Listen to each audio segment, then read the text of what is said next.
So, 2 days ago, SAG-AFTRA finally posted, we have reached a tentative agreement with the video game bargaining group, which includes some of the largest video game companies in the world, and we are hopeful that our video game strike will be suspended in the coming days. And then 2 days later, the morning of this recording, SAG-AFTRA video game strike suspended at noon PT today. All SAG-AFTRA members are instructed to return to work on productions under their IMA, including work promotion or publicizing projects produced under the IMA. First of all, I want to state the obvious. It's great that the strike is finally over. People can do their jobs again, affected games will be able to get their voices as well, and it's great that they finally find something that they deem can give enough security for their actors. However, while we all might want to say, hooray, we have a giant elephant to address in the room, particularly in regards to Genshin.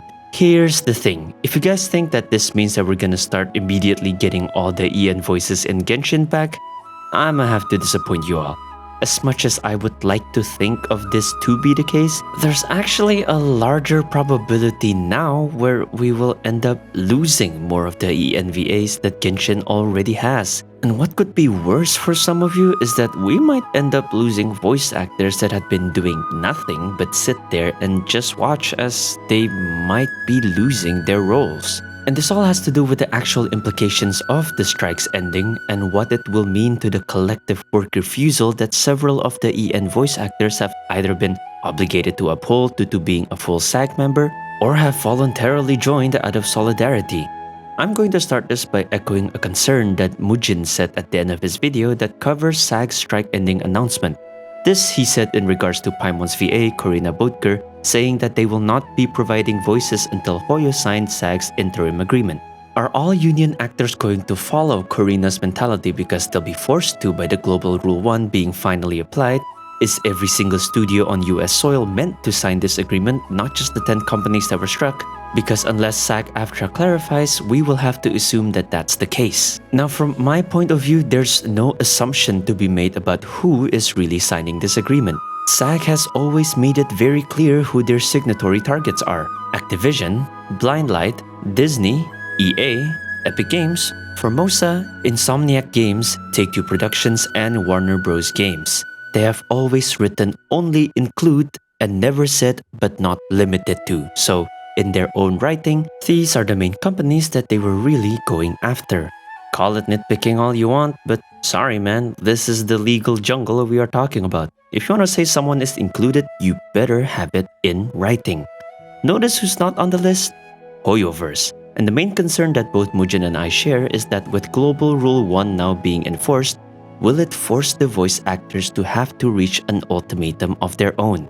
Because in my view, SAG will be the one giving them that ultimatum soon enough. If SAG wants anyone outside their enclosed community to believe that they still have an ounce of integrity, I think SAG just straight up have no choice but to stamp their feet on these voice actors and tell anyone who is a full SAG member, not Ficor and Taft-Hartley and all that crap, but full members who are still involved in Genshin, to either get out or receive punishment. They have to. They just really have to. Especially now that their consistency in upholding Global Rule 1 is under insane scrutiny, and coupled with the fact that their own members have outright stated that they are going to impose these punishments on their full members who are working non-union jobs, or at the very least, constantly hang that notion of a punishment over their heads. And look, I want to give these voice actors the benefit of the doubt and hope that they can take some form of punishment without losing their respective roles. Because I do want to think that they don't break Global Rule 1 on a regular basis. Although, you know what, I know, actually scratch that. Joe Zizia have said that working off the books is something that these union voice actors do quite often. So, I don't know, man. I genuinely don't know what the solution is for them. Because even SAG-AFTRA's website is all like, oh, don't work off the cards because it hurts you and your peers. When literally all other SAG voice actors are saying, meh, working off the cards is like Tuesday for us. So if they do end up getting punishments, I'm willing to bet that it won't be light ones, especially if all their supposed previous infractions are then going to be counted towards that punishment's considerations. And look guys, I'm trying very hard to give every side an equal opportunity here and not be too harsh on either one, but like I said in my previous video, there is no tiptoeing around the fact that SAG themselves have neglected their own #1 rule, and that voice actors have been breaking rules. They screwed it for themselves. Because as you might have guessed now, the fact that the strike is over doesn't actually mean that we will immediately get voices again. No, because Hoyoverse was never part of the strike to begin with. They have no legal, contractual, or any kind of obligation to be following any part of that agreement. The strike ending actually ends up giving this implication that the voice actors just don't really have any other justification to maintain their collective work refusal. Solidarity? There's no more strikes, so that goes out the window. Wanting the same terms that SAG gave out on their deals? Hoyo has no obligations to provide anything more other than what their contracted third-party recording studios have given to the voice actors, so big whoop. So what are their choices? Well, the easiest one on paper is for the voice actors to just say, well, enough fighting I guess. Time to just put the work refusal done and get back to voicing Genshin. But that is not an option for full SAG members since they aren't allowed to work on a non-union job. The most impossible option? Turn Genshin into a union project. Cause like hell are they gonna do that when they've got quite a lot of non-union actors under their belt? The most balanced option? Have all the full SAG members turn into FICOR so that they can continue to quote-unquote be a SAG member, just apparently not on paper, and still be able to work on non-union projects. But this option also sucks because being FICOR isn't exactly something that SAG-AFTRA themselves see as a favorable option, at least according to their own website. Oh, and remember how in my last video I said that their website is inaccessible? Well, turns out they made it so that only US IPs can open the website. I guess as to prevent more people from all over the world from coming in and seeing all the weird rules and practices that they've written in it. As far as solutions and trying to be more transparent goes, well, great job, SAG. And of course, their last option, which is the crappiest one out of them all, is to just give up the role that they've worked hard to get and potentially maintain over the last couple of years. Unfortunately for the SAG full members, this is not only the most straightforward option that both the voice actors and Hoyo can undertake, but it is also currently the most logical one to take. Hoyoverse is never going to be signing anything from SAG. Not when they've already proven that they can give and agree to ample protection through the medium of their other third-party recording studios. They're not gonna add a guilt LARPing as a union into the list of parties that they have to get in agreements with. And logically and rightfully so. It is really what they should be avoiding at this point in time.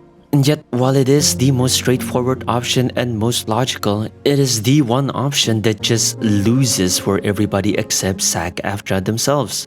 Hoyoverse will have to make sure that replacement voice actors can still fit in their creative direction and make sure that the community can adjust to having a new voice fill certain characters, and the voice actors will obviously lose their roles. And of course, I've seen a couple of people say, well, it's just one role. It shouldn't be all that detrimental to their overall careers. It's not like they lost their jobs. True, but it's still a long-running role that they could return to every now and then and get multiple recording sessions of and therefore get more income from. And sure, while there are quite a few of Genshin ENVAs who were already highly established voice actors before Genshin, such as Keith Silverstein, Zach Aguilar, Joe Zizia, and more, we just straight up cannot deny the fact that there are also a decent amount of them who have had their names, careers, and overall internet presence become much more pronounced via their involvement with Genshin. Critique the game all you want, but Genshin is immensely popular. So popular that its player base managed to draw massive attention towards a strike that is run by an organization that really needs to get their history checked out. That's why from the planned title of this video, I want to urge people to just buckle up. Because unless those full SAG members decide to either quit SAG-AFTRA or become FICOR instead, there's a decent chance that we are going to see a couple of them get recast. And if you're asking who and which characters, well, I don't know. No one can really tell. One of the most difficult pieces of information to find in my time neck-deep researching into this, right, is to actually figure out which voice actors are affiliated with SAG-AFTRA through which manner. Because unless that specific voice actor has mentioned their SAG involvement somewhere within the internet, like Paimon's VA mentioning that they are FICOR on a tweet or Blue Sky post, we just straight up have no way to determine who is what. We all thought that John Potnawat, Kanicha's former voice actor whose recasting set off this entire thing in the first place, was a non-union voice actor, which is why he was able to be replaced. Turns out that doesn't seem to be the fact, at least on paper, since he presents himself as SAG-AFTRA in his resume, which is something that you're not allowed to do unless you are a full member of the guild, according to SAG-AFTRA themselves. Not even FICOR members are allowed to present themselves as SAG members in documents, headshots, or even any type of digital submissions. Even Paimon's VA once said that they were forced to join SAG, but then goes on to say that they were FICOR, which, once again, according to SAG themselves, does not make her a full SAG member. The only surefire way to presumably find member listings and what they are categorized as is only through knowing their social security number and SAG-AFTRA ID, which, well, I don't need to explain why it makes it impossible for me to search for any of that information. Not to mention, if we have to find information on whether or not a voice actor had been Taft-Hartleyed into a union project, mein Gott muss das sein. I might as well apply to become a guild member, join the actual SAG circles, and ask them myself. Basically, we are just going to have to wait and see who would be affected. And considering the fact that Hoyo doesn't announce recasts and just does it, it really won't be a surprise to me if we see some of the older characters just suddenly have their voice reappear with a completely different tone to it. It would suck having to adjust to it again for sure, especially if they are really old characters, but at this point, what can we really ask for? Of course, as some people out there have speculated, can there be a chance where SAG-AFTRA just go back to how things were before the strike and just look away from the fact that they have full SAG members breaking Global Rule 1 and just let them get away with it? Well, they've done it before, so of course the chances of them reverting back to that kind of see no evil, hear no evil type of way to deal with this conundrum is definitely not zero. But the consequences this time around, if they were to be going down this path again, will be much more detrimental to their reputation and standing as a quote-unquote union. Not that they have much of a good one to begin with after all this shit went down, but it will create this sort of understanding not only from the audience and neutral point of view, but from other projects seeking their members' services, that this union cannot be trusted with upholding anything anymore. And that going into business with them might open these projects up to other shenanigans that they will not want to risk dealing with. If they go back to this method and we see all their full members return to voicing Genshin and other non-union jobs, then literally everyone will be looking at them and their voice actors with a giant label above their heads that says hypocrites. Not that people haven't been labeling them with that moniker beforehand, but if they were to go down that route again, everyone will have the logical justifications to think of them that way, instead of it just being dismissed as the judgments of uneducated and anti-union commentators. Point is, sure, they can go back to just ignoring how their actors are breaking their Global Rule 1, but having all those labels is definitely not something I would want to have plastered on my forehead everywhere I go. It's just funny to me because the people who ended up perpetuating these consequences, the ones who put these notions of punishments into the front lines, are none other than SAG-AFTRA and their own members. We don't need to go further than SAG's own website to see what they think about it. And members like Kyle McCarley have said in sites like Blue Sky that there are signs of SAG enforcing these rules now. Again, pretty much limiting the voice actors' options to only either hope that the project turns union or lose the role to avoid union repercussions. Yet somehow it's Hoyo's job to be the one to bend backwards and have them find a solution to this? Because at the end of the day, I always bring it back to this one statement. SAG-AFTRA and the voice actors made and let this mess fester into the problem that it is now. Why is it everyone else's job to fix it? As much as Kyle would want to say that actors were misled before the SAG and AFTRA merger and that working off the cards is alright, they were misled by who? Other actors? or the organizations themselves. The agreement intends to forgive past mistakes. Unfortunately, a lot of those past mistakes are roles that they are still casted as at this very moment. So what's gonna happen then? Still forgiveness, or is it punishment time? They got the rules before all of this went to crap, so shouldn't they be exempt from punishment with that logic since it's still the same role? With the strike's end, I'm supposed to feel hopeful for these EN voices, but instead, I feel the complete opposite. I feel like we're going to end up losing some more of them, and it might not even be the troublesome ones. I said it at the start of the video that this might be the case because you know why? I'll give you the most obvious example. One of the most problematic VAs that kept butting heads with the community is Paimon's VA, who is FICOR and can technically still do the Genshin job without facing any repercussions from SAG. Yet how it is that no one in the VA space considered or called them out as a scab like literally was beyond me. They literally fit the definition both based on SAG's terms and the general strike terms for scabbing. And this all becomes much worse if you were to go and watch Mujin's video about what SAG negotiators have been saying in a supposedly private Discord server. By the looks of it, if Paimon's VA ever wants to go full union, they are probably going to be rejected for having promoted or done union work, even if they were a FICOR member to begin with. They even said that union developers have been wanting a no hire list they can request for. And apparently, even full non-union actors who have been working during the strike will most likely be banned from joining the union in the future should they apply for it.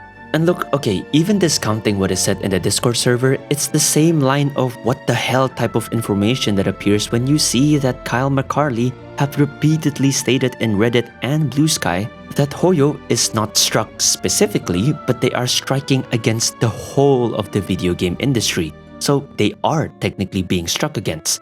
My question is just this, Kyle. Whose statement are you echoing here? Your own opinion or what SAG is actually saying? SAG, in their official statements and newsletter, has never mentioned any other companies apart from the listed signatories. And they've also never made any implications as to whether or not there are hidden signatories because in all their official statements, they have never included a but not limited to statement before listing their signatories. And like what most of the missing voice actors from Genshin had said and revised in their statements, they are refusing work. Not striking, but refusing work. And this is exactly what I've said in my previous videos, that the voice actors themselves need to get their statements together and in line with one another. Because evidently, the amount of splintering between them ended up doing far more damage than any of the good that they'd hoped to gain from the strike to begin with. And after all that chaos, another thing we have to look out for is Hoyo's patience. The strike ending will just be even more of an incentive for Hoyo to urge the recording studios to get those voices back. And if the answer from those voice actors is still, nope, sign this thing first, then I don't know anymore. I don't know what else to say other than to prepare yourselves because there may be characters that will be recast in the coming months. Especially now that Hoyo has moved Genshin's recording to side and the fact that Stariel and HSR are recording under AI protected studios, Hoyo has every right to not feel any need to hold the fort any longer, and they can honestly and rightfully pull that plug anytime they want. They have a game to make, and a community that has already run out of patience with listening to muted voice lines. It's time for them to make a choice, and by the looks of it, it's gonna be by force. And unfortunately, the choices also suck, but we'll just have to wait and see which one is it that either the voice actors or Hoyo will choose to implement. And hopefully we don't have to lose much, because as much as I want to say hopefully we lose nothing at all, I sincerely doubt that it's going to be anywhere near being that simple. Because realistically, there are some voice actors who, while yes, they can return to Genshin in terms of employment conditions, it's clear that there are some names that the community would rather not have seen return into Genshin. But whether or not those certain names will have the common sense or the self-respect to not return will unfortunately remain to be seen. And that's it for this video. As I'll just hope that I'm just being a bit too paranoid, and maybe in a somewhat more idealistic world, we'd get to see everyone who didn't raise a storm keep their roles and voice them again. Until the next video, the name's Leafy, and I'll see you all next time. Sayonara.